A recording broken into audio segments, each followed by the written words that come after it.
Hello there, and welcome to episode 2 of So You Think You Want to Hike the Appalachian Trail, do you?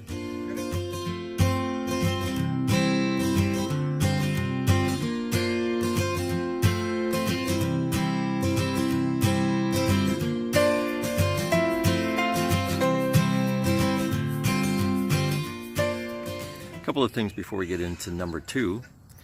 And that is, first of all, I want to clarify one thing. When I say that we're trying to figure out if you want to hike the Appalachian Trail, it isn't that you just want to hike it. It means that you are willing to go through all of the stuff that you inevitably have to deal with.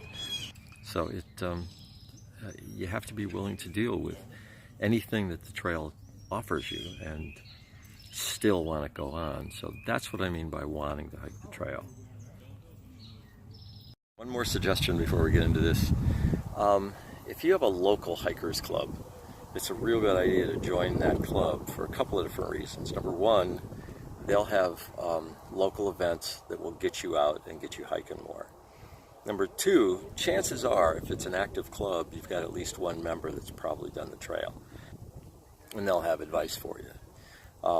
Number three, everybody will have a fair amount of experience, or starting out, they'll have some experience, and you'll get exposed to that much more experience.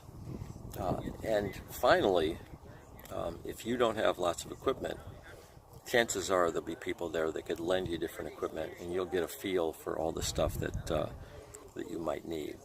And when you do your first trial hikes, hint, that's coming up, then you'll be able to borrow some equipment possibly, and you won't have to spend a lot of money to find out that something doesn't work. So look for a hikers club locally and get involved in that. That can really give you some motivation, more information, and exposure to some equipment. So there's that. Number 2, and that is videos.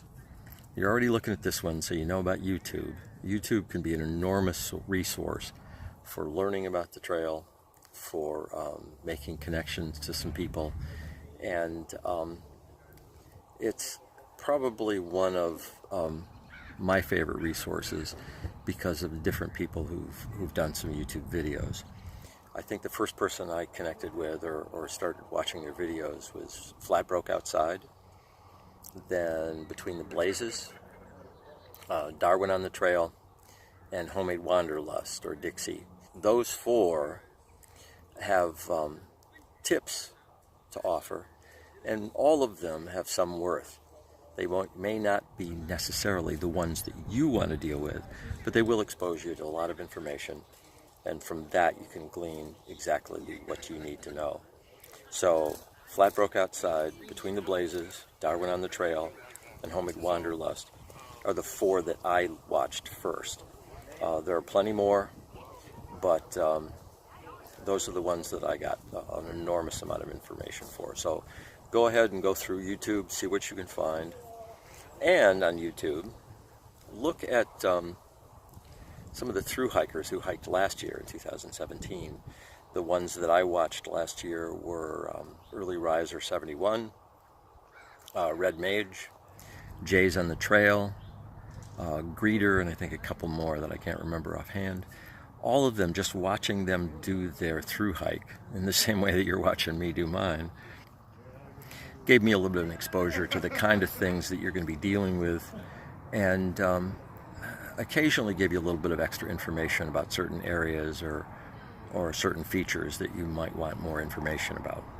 So that is number 1, videos. Go to YouTube, search out YouTubers for information, and past thru hikers for their sort of video journals of their thru hike. Lots of information and can be really helpful. So, number 2. Okay, ready for number 3? Buy yourself a copy of the AT Guide. It was formerly by David Miller. I don't know if his name's still on it. Anti-Gravity Gear bought it from David, and they're publishing it now. It is, for me anyway, the best resource for planning a trip. Once you get that copy, go through it at least 2 or 3 times and familiarize yourself with all the sections of the trail.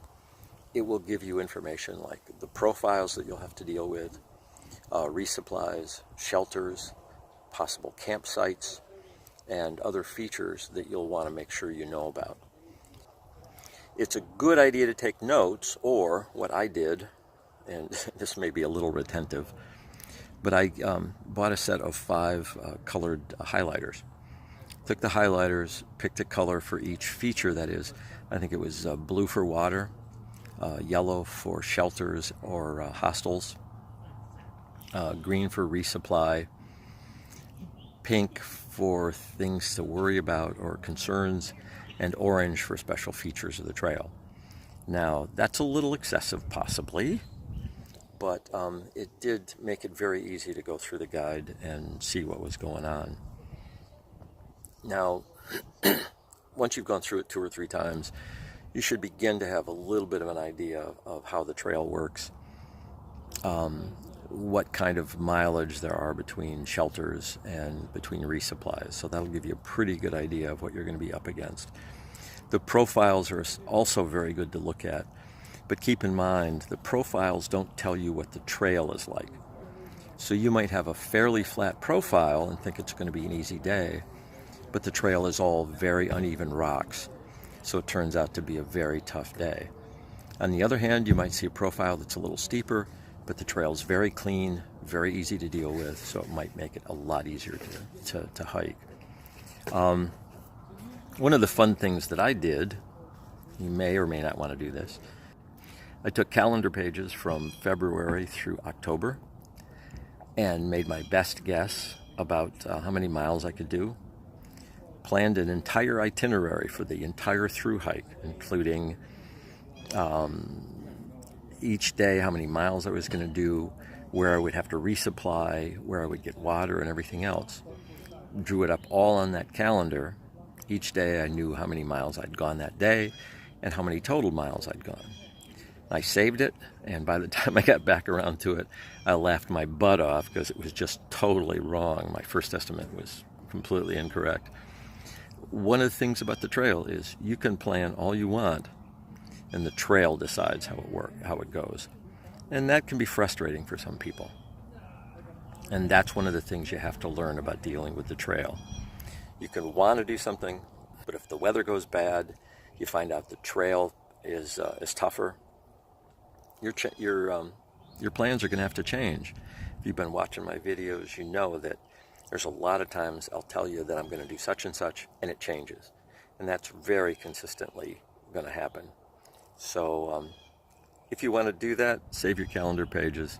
You were going to laugh your butt off at it later. So number 3,